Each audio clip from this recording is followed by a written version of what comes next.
नमस्कार, सुप्रभात। हमारे इस विशेष सांकेतिक समाचार में आप सभी दर्शकों का स्वागत है। मैं हूं साइमा खान और मेरे साथ हैं मेरी सहयोगी दीपाली।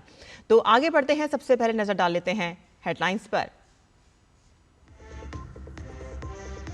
2 दिन की ब्रिटेन यात्रा पर प्रधानमंत्री नरेंद्र मोदी, लंदन में हुआ भव्य स्वागत। पीएम ने कहा कि इस यात्रा से बढ़ेगी द्विपक्षीय आर्थिक साझेदारी। आज ब्रिटिश पीएम से करेंगे मुलाकात। मुक्त व्यापार समझौते पर हस्ताक्षर संभव।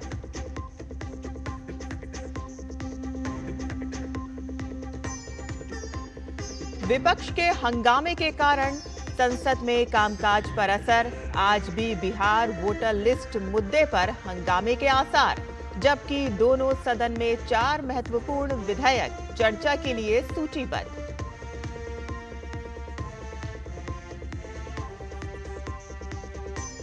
केंद्रीय मंत्री अमित शाह आज करेंगे नई राष्ट्रीय सहकारिता नीति की घोषणा। नई नीति से विकसित भारत के लक्ष्य को मिलेगा बल। बड़े पैमाने पर पैदा होंगे रोजगार के अवसर।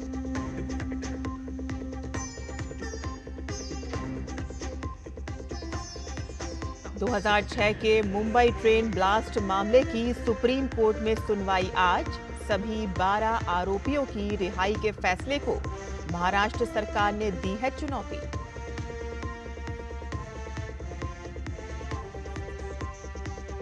शतरंज में दिव्या देशमुख ने रचा इतिहास। फीडे महिला विश्व कप के फाइनल में पहुंचने वाली पहली भारतीय खिलाड़ी। तो वहीं कोनेरू हम्पी आज सेमीफाइनल में खेलेंगी टाई ब्रेकर।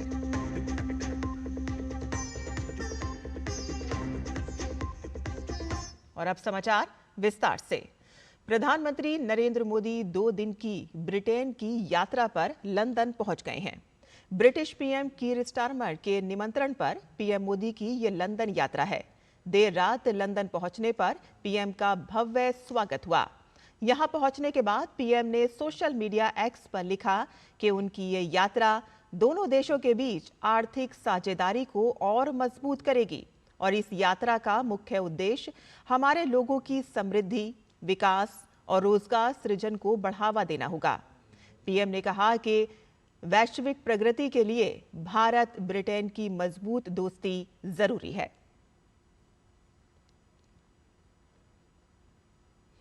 आज पीएम मोदी की अपने समकक्ष कीर स्टारमर के साथ बातचीत करेंगे और किंग चार्ल्स तृतीय से भेंट करेंगे। पीएम का ये दौरा पहले से ही व्यापक द्विपक्षीय संबंधों को और मजबूत करने की दिशा में एक महत्वपूर्ण कदम साबित होगा। पीएम यूके के प्रधानमंत्री कीर स्टारमर के साथ द्विपक्षीय वार्ता में तकनीक, रक्षा, सुरक्षा, पर्यावरण, स्वास्थ्य, शिक्षा और लोगों के बीच आपसी संपर्क जैसे क्षेत्रों में चर्चा होने की उम्मीद है। इस दौरान मुक्त व्यापार समझौते पर हस्ताक्षर हो सकते हैं और इसका दोनों देशों की अर्थव्यवस्थाओं पर सकारात्मक प्रभाव पड़ेगा। प्रधानमंत्री के स्वागत के लिए बड़ी संख्या में प्रवासी भारतीय होटल परिसर में मौजूद रहे। उन्होंने गर्मजोशी के साथ प्रधानमंत्री का अभिनंदन किया। इस दौरान पीएम के स्वागत में ढोल नगाड़े बजाए गए। लोग तिरंगा लेकर पीएम का स्वागत कर रहे थे। पीएम ने उनसे हाथ मिलाया और उनका अभिवादन स्वीकार किया। भारतीय मूल के ये लोग लगातार मोदी मोदी के नारे लगा रहे थे।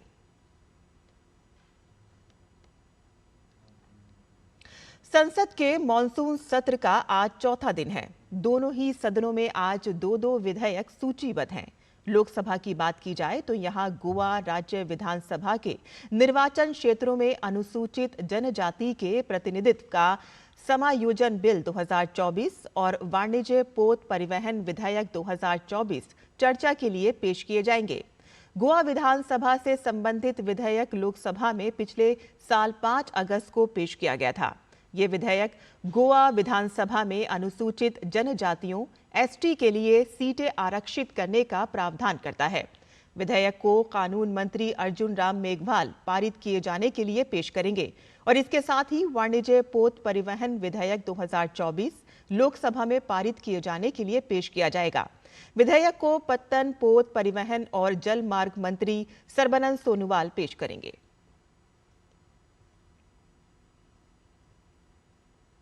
वहीं राज्यसभा में भी आज 2 विधेयक चर्चा और पारित किए जाने के लिए पेश होंगे। उच्च सदन में समुद्र द्वारा माल परिवहन विधेयक 2025 और तटीय पोत परिवहन विधेयक 2025 पेश होंगे। दोनों ही विधेयक पत्तन पोत परिवहन और जल मार्ग मंत्री सर्बानंद सोनोवाल पेश करेंगे। ये दोनों ही विधेयक समुद्र माल परिवहन और तटों को और सुविधा संपन्न बनाने का काम करेंगे। राज्यसभा में आज नाम निर्देशित सांसद उज्ज्वल देवराव निकम शपथ लेंगे और इसके साथ ही दोनों सदनों में प्रश्नकाल के दौरान विभिन्न मंत्रालयों से अहम प्रश्न पूछे जाएंगे। सहकारिता मंत्री अमित शाह आज नई सहकारिता नीति 2025 की घोषणा करेंगे। ये नई नीति विकसित भारत विजन में योगदान देगी और साथ ही बड़े पैमाने पर रोजगार के अवसर पैदा होंगे। पूर्व केंद्रीय मंत्री सुरेश प्रभु की अध्यक्षता में 48 सदस्यीय राष्ट्रीय स्तरीय समिति ने नई राष्ट्रीय सहकारी नीति तैयार की है। नई सहकारिता नीति 2025 से 2045 तक यानी कि अगले 2 दशकों के लिए भारत के सहकारिता आंदोलन में मील का पत्थर साबित होगी और इससे पहले वर्ष 2002 में देश की पहली राष्ट्रीय सहकारिता नीति जारी की गई थी, जिसमें सहकारी संस्थाओं की आर्थिक गतिविधियों के बेहतर प्रबंधन के लिए एक आधारभूत रूपरेखा दी गई थी।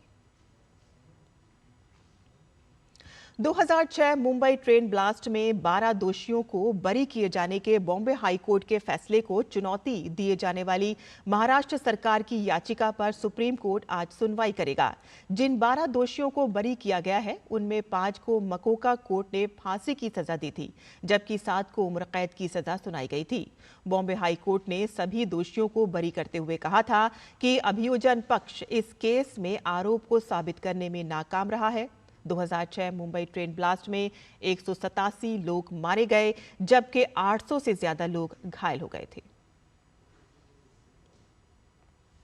भारत की इंटरनेशनल मास्टर दिव्या देशमुख ने फीडे महिला विश्व कप के फाइनल में जगह पक्की कर ली है। उन्होंने पूर्व विश्व चैंपियन तान झोंगई को सेमीफाइनल मुकाबले में 1.5 से 0.5 के अंतर से हराकर खिताबी दौर में प्रवेश किया और इसके साथ ही दिव्या देशमुख इस टूर्नामेंट के इतिहास में फाइनल में पहुंचने वाली पहली भारतीय खिलाड़ी हैं। इस जीत के साथ ही उन्होंने अपना पहला जीएम नॉर्म भी हासिल किया। 19 साल की दिव्या ने सफेद मोहरों से खेलते हुए शानदार प्रदर्शन किया और इसके साथ ही उन्होंने महिला कैंडिडेट्स शतरंज टूर्नामेंट 2026 में जगह पक्की कर ली है। फीडे महिला शतरंज विश्व कप के दूसरे सेमीफाइनल मैच में भारत की ग्रैंड मास्टर कोनेरू हम्पी और चीन की लई टिंगजी के साथ मुकाबला ड्रॉ रहा।